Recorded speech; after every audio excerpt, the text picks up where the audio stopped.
नमस्कार भाइयों। आज हम लोग बातचीत करेंगे जो इंडियन एयरफोर्स में जो अग्निवीर का वैकेंसी आया हुआ है उसके बारे में हम लोग बातचीत करेंगे।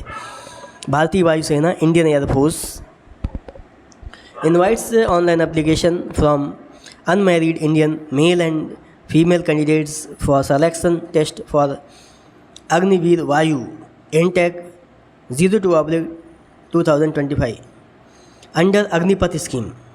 Online registration date from 8 July 2024 to 28 July 2024, यानी रजिस्ट्रेशन की डेट है 8 जुलाई से 28 जुलाई तक। ऑनलाइन एग्ज़ाम डेट क्या है 18 अक्टूबर 2024 ऑनवर्ड्स। ओके, यानी कि 18 अक्टूबर 2024 से एग्ज़ाम स्टार्ट हो जाएंगे।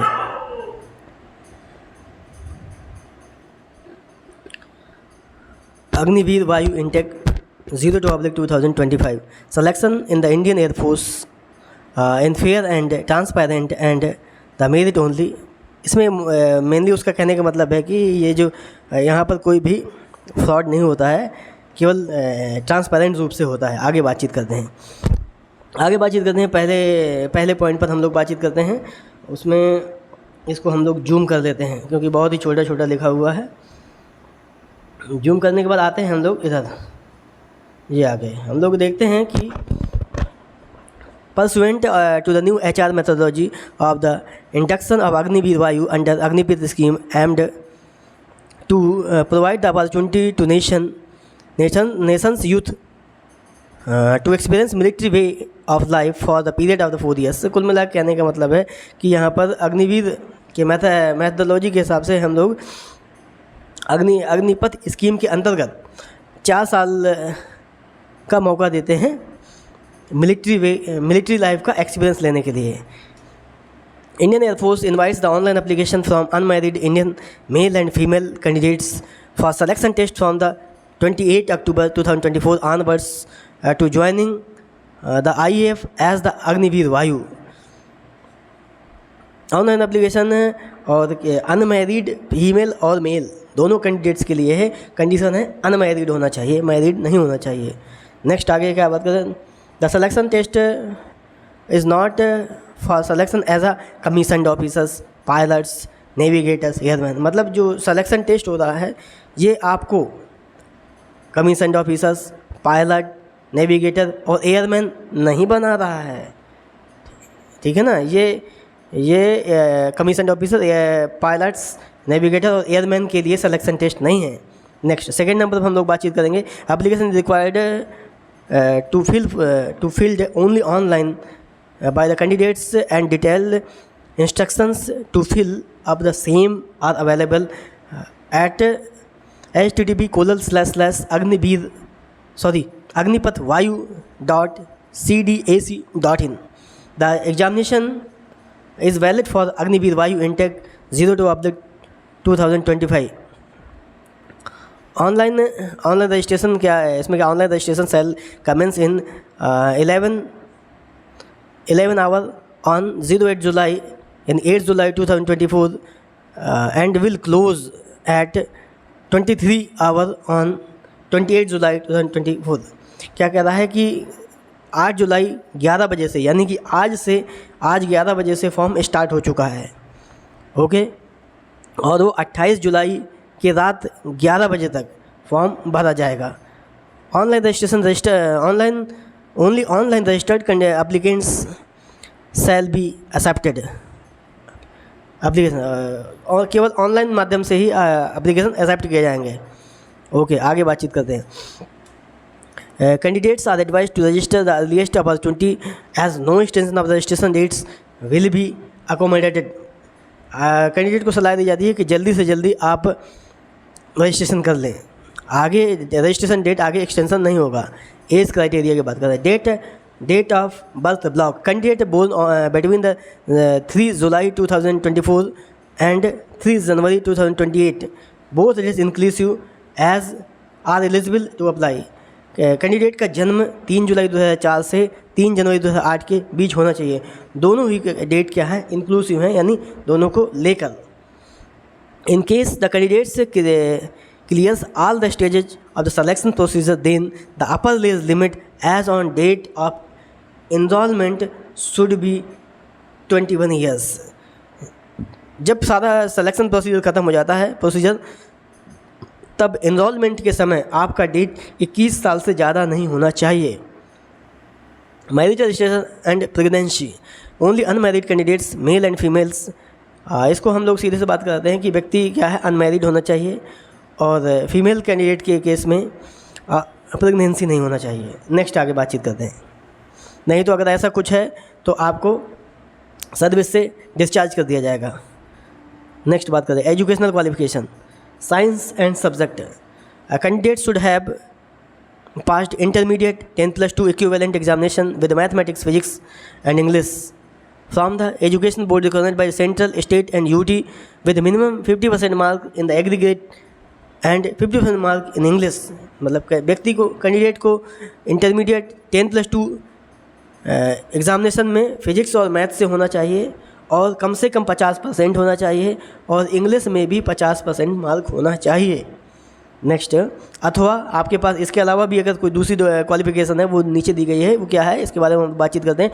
पास 3 year diploma course in engineering, अगर आपने 3 ईयर डिप्लोमा किया है इंजीनियरिंग में तो वो भी मैकेनिकल में, इलेक्ट्रिकल में, इलेक्ट्रॉनिक्स में, ऑटोमोबाइल में, कंप्यूटर साइंस में, इंस्ट्रूमेंटेशन में, इंफॉर्मेशन टेक्नोलॉजी में, तो भी आप एलिजिबल हो. वो किसी भी सेंट्रल यूनिवर्सिटी से हो या स्टेट यूनिवर्सिटी से हो, उसमें कोई प्रॉब्लम की बात नहीं है. परंतु आपके डिप्लोमा में अगर इंग्लिश सब्जेक्ट नहीं है तो आपका 12th या 10th में आपका 50% इंग्लिश में मार्क होना चाहिए. नेक्स्ट बात करते हैं पास्ट 2 ईयर वोकेशनल कोर्स. यदि आपके पास 2 ईयर वोकेशनल कोर्स है with non vocational subjects with physics and mathematics, यदि आपके पास कोई वोकेशनल कोर्स है और उस वोकेशनल कोर्स में फिजिक्स और मैथमेटिक्स होना चाहिए. ओके. अब इंग्लिश, अगर इंग्लिश भी एक सब्जेक्ट हो, इंग्लिश अगर उसमें नहीं है तो आपके 10th या 12th में इंग्लिश होना चाहिए और वो 50% मार्क उसमें होना चाहिए. Other than science subjects, past intermediate 10+2 equivalent examination in any stream subjects from the education boards recognized by central, state and UT with a minimum 50% mark in aggregate at the 50% mark in English. Intermediate pass हो किसी भी subject से, then minimum 50% mark in aggregate, और English में क्या 50% mark minimum होना चाहिए. Pass 2 year vocational course from the education board recognised by central, state and UT मतलब union territory with the minimum 50% mark in aggregate and 50% mark in English in vocational course or in intermediate matriculation if English is not a subject in a vocational course. यदि आपके English अगर एक vocational course में आपके नहीं है English subject तो क्या है इंटरमीडिएट में 50% मार्क इंग्लिश में होना चाहिए. नेक्स्ट, नोट में क्या दिया है, नोट फर्स्ट में बातचीत करते हैं हम लोग. Candidates are eligible for science subject examination including the intermediate 10+2 3 years diploma course in engineering or 2 year vocational course with the non-vocational subjects for of physics and mathematics are also eligible for other than science subject and should be given an option of appearing in both science subjects and other than science subjects examination in one sitting while filling the online application registration form. Okay, next बात करते हैं. Education board recognized by the central and state UTs on the date of registration shall be considered. Problem नहीं है, आगे बात. Mandatory medical standard, general medical standard for the Agniveer Vayu male and female candidates are follows. Height क्या है, male candidate के लिए minimum 152.5 centimetre, female candidate के लिए minimum for the female minimum female के लिए 152 सेंटीमीटर और मेल के लिए 152.5, फीमेल के लिए 152 सेंटीमीटर. और हिली एरिया है, नॉर्थ ईस्ट के हैं, जैसे उत्तराखंड है और लक्षद्वीप है, उत्तराखंड है तो उनको क्या है 147 सेंटीमीटर भी रहेगा तो प्रॉब्लम नहीं है. In case of candidate from the Lakshadweep, अगर व्यक्ति लक्षद्वीप का है तो मिनिमम हाइट 150 सेंटीमीटर होना चाहिए. नेक्स्ट बातचीत करते हैं.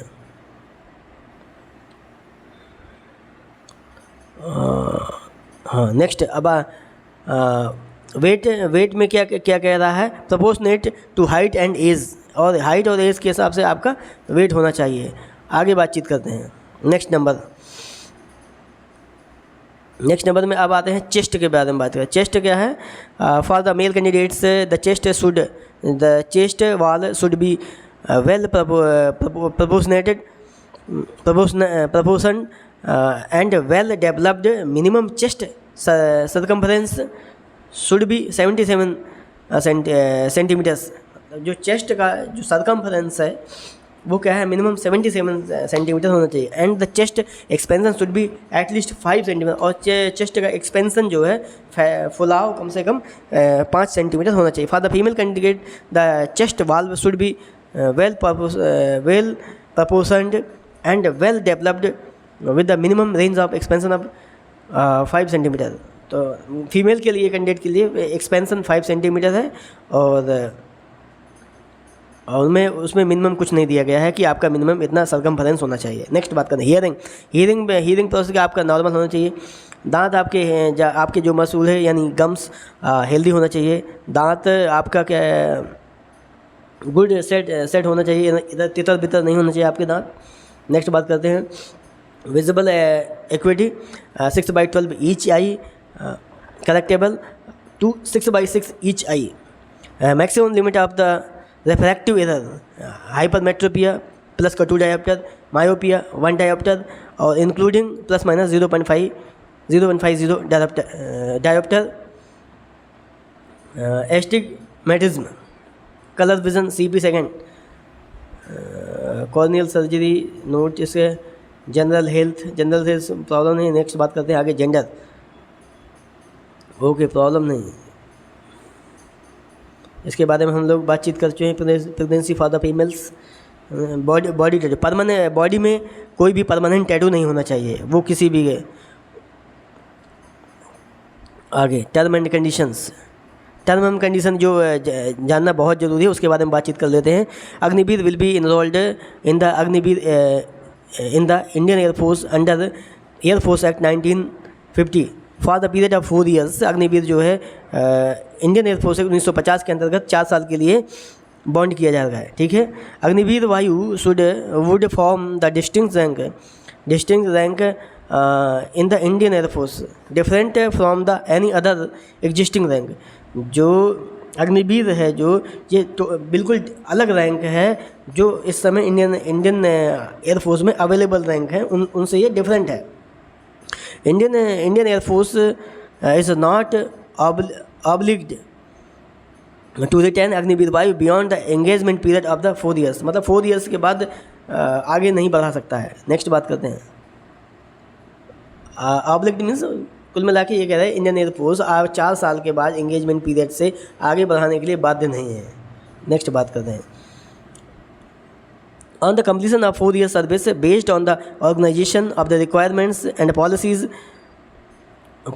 promulgated by the Indian Air Force, Agniveer Vayu will be offered an opportunity to apply for the enrollment in regular cadre of the Indian Air Force as airman।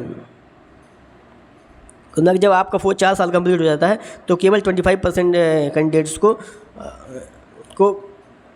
क्या करती है, regular करने के लिए क्या है, अप्लाई करवाती है। यह कुल मिला के उनके कहने का मतलब है कि वो 4 साल कंप्लीट करने के बाद केवल 25% लोगों को रेगुलर एयरमैन पोस्ट पर रखती है। नेक्स्ट बात करते हैं।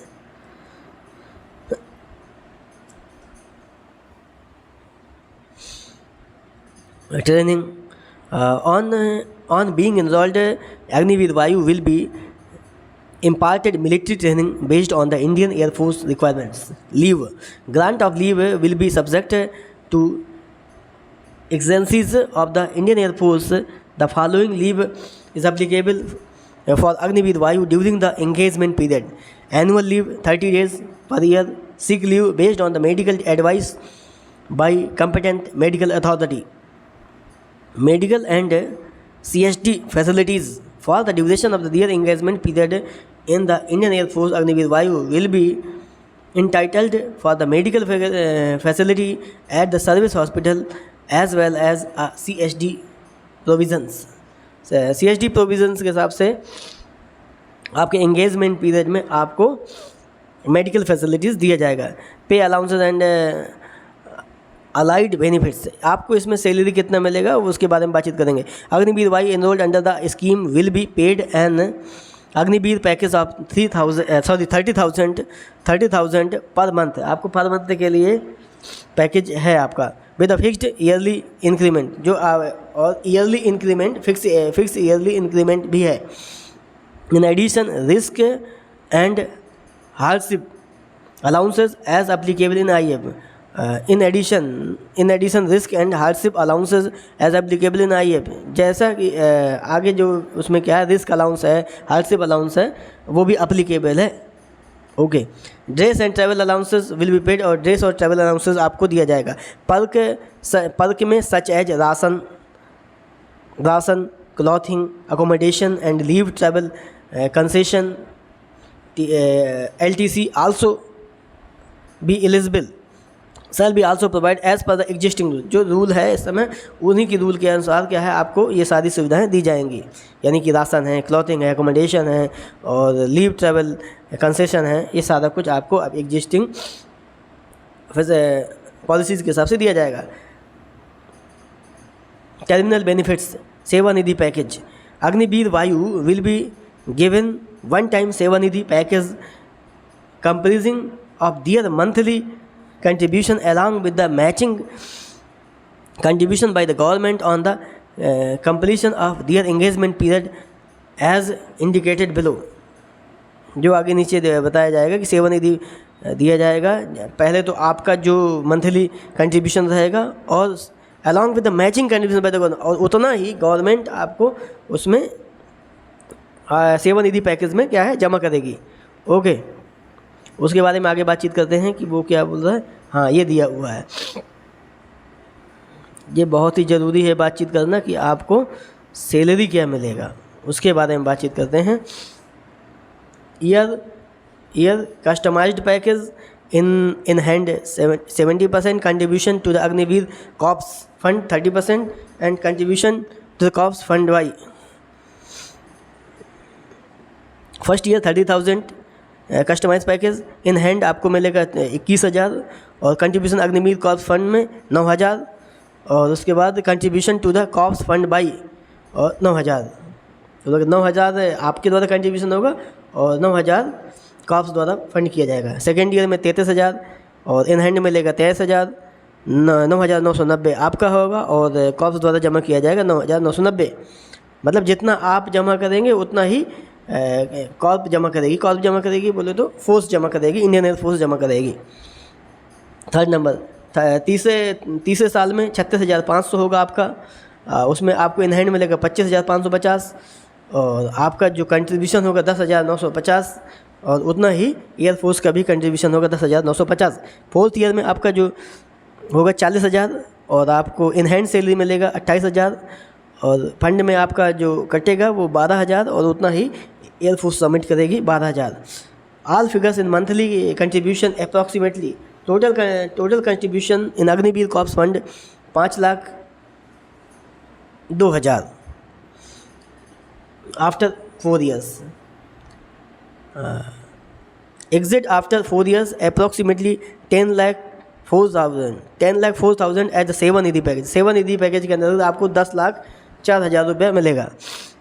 Note first, Agniveer Vayu will not be required to contribute any provident fund. कोई भी आपका PF नहीं जमा होगा इंडियन एयरफोर्स में। Okay, there shall be no entitlement of gratuity and any kind of pensionary benefits. आपको ग्रेजुटी और कोई भी पेंशन बेनिफिट्स नहीं मिलेगा आपको। Insurance, death and disability compensation, Agniveer Vayu will provide non contributory life insurance of 48 lakhs for the duration of their engagement period as Agniveer Vayu in the Indian Air Force. Agniveer Vayu will not be governed by provisions contained in the pensions regulation rules in Indian Air Force For detailed death or disability compensation, log on this http://agnipatvayu.cdac.in Agniveer skill certificate. At the end of engagement period, the detailed skill set certificate will be provided to the Agniveer Vayu, highlighting the skill and level of competency acquired by the personnel during their engagement period. Not entitled to the ESM status, Agniveer Vayu enrolled under the scheme will not be eligible for the ex-serviceman status, यानी कि after their discharge from the service and completion of the 4 years engagement period, यानी कि आपके 4 साल complete होने के बाद आपको एक्स सर्विसमैन के रूप में नहीं गिना जाएगा. Agniveer Vayu will not be permitted to appear any examination for commissioning in army, navy, IAF during the engagement period of 4 years unless he/she has applied for said exam before getting enrolled. जब तक आप इसमें आप इनरोल हो गए हैं तो आप किसी भी नेवी में, इंडियन एयरफोर्स में इंगेजमेंट पीरियड कहीं पर भी आप एग्जामिनेशन में अपीयर नहीं होंगे. Release at on request prior to completion of the engagement period will not be permissible for Agniveer Vayu. On request 4 साल के पहले ही आप बाहर निकलना चाहते हैं तो वो संभव नहीं है, परमिशिबल नहीं है. However the exceptional cases personnel enrolled as Agniveer Vayu may be released with approval of the competent authority. लेकिन अगर कंपेटेंट अथॉरिटी अगर अप्रूव कर देती है तो आपको रिलीव कर दिया जाएगा. फेज़ 1 ऑनलाइन टेस्ट होगा, आपका ऑनलाइन टेस्ट होगा. और उसके बाद क्या है, उसमें क्या है, साइंस सब्जेक्ट्स में total duration of the online test shall be आपका 60 मिनट का टाइम होगा and shall be comprise of the physics, mathematics and English. उसमें क्या आएगा, फिजिक्स आएगी, मैथमेटिक्स आएगी, इंग्लिश आएगी और 10+2 CBSE सिलेबस के साथ. Other than science subject total duration of the online test shall be 45 minutes, 45 minute का टाइम होगा and shall comprise of the English as per the 10th CBSE syllabus and reasoning and general awareness. आपका मतलब second है वो रहेगा, उसमें क्या है 45 मिनट का होगा. उसमें इंग्लिश रहेगी 10+2 स्टैंडर्ड की और रीजनिंग और जनरल अवेयरनेस रहेगी. Science subject and other than science subject total duration of the online test shall be 85 minutes and shall comprise the physics, mathematics, English as per the 10+2 CBSE syllabus and reasoning and general awareness. Marking pattern for online test: 1 mark for the every correct answer, 0 mark for the unattempted question. अगर आपका question सही है तो आपको 1 mark मिलेगा, अगर आप unattempted है तो उसके लिए 0 मार्क मिलेगा, और अगर आप रॉन्ग आंसर करते हैं तो आपको 0.25 मार्क आपका डिडक्ट कर लिया जाएगा, काट लिया जाएगा. नेक्स्ट आगे बातचीत करते हैं. ओके, क्या क्या आपको लेके आना है वो सब चीज़ें के बारे में बातचीत करता है और हम आपको सेंड कर देंगे, तो आप एक बार देख लीजिएगा. ओके,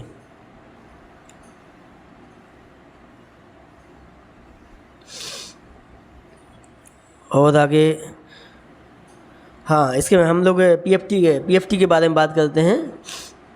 फिजिकल फिटनेस टेस्ट के बारे में बातचीत कर रहे हैं. तो 1.6 किलोमीटर का रनिंग रहेगा 7 मिनट में मेल के लिए और फीमेल के लिए 8 मिनट में. ओके, सेकेंड PFT में क्या क्या रहेगा, 10 पुशअप रहेगा, 10 सिटअप्स रहेगा और 10 स्क्वाट्स रहेगा. ये आपको 1 मिनट में पूरा करना है और गर्ल्स के लिए 1.5 मिनट्स में करना है, यानी 1 मिनट 30 सेकेंड में करना है. ओके, ये सारा बातचीत हमने कर लिया है. अब आगे बातचीत करेंगे कैसे अप्लाई करना, ऑनलाइन अप्लाई करना है और क्या क्या लगेगा, ये सारा कुछ इसमें दिया हुआ है. ओके, नेक्स्ट बात करते हैं. Request for the change of the examination centre और date for the selection test shall not be shall not be entertain. आपको आप एग्जामिनेशन सेंटर चेंज करना चाहते हैं तो वो चेंज नहीं होगा। Okay, candidate should be prepared to stay for the entire duration of the test under their own arrangement, no TADA permission। कोई भी TADA यहाँ पर आपको नहीं मिलेगा। Okay, provisional select list। The provisional select list PSL will be prepared after the completion of the selection test। selection test complete होने के बाद provisional select list तैयार की जाएगी। displayed at the all the ACS and also on the web portal of the http agnipath.vayu.cdac में। क्या select list आपको कब आएगा?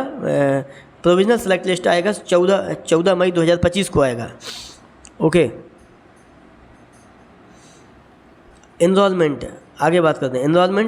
Enrolment list of candidates finally called for the enrolment of the Agniveer Vayu intake 0/2025 will be published on 30 May 2025। Enrolment list कब publish किया जाएगा? तो 30 May 2025 को पब्लिश किया जाएगा और आपको आपके मेल पर एक कॉल लेटर भेजा जाएगा। ओके, यही सारी बातचीत कर लिए हैं। अब you can try and do best। Thank you, bye bye, take care, good night।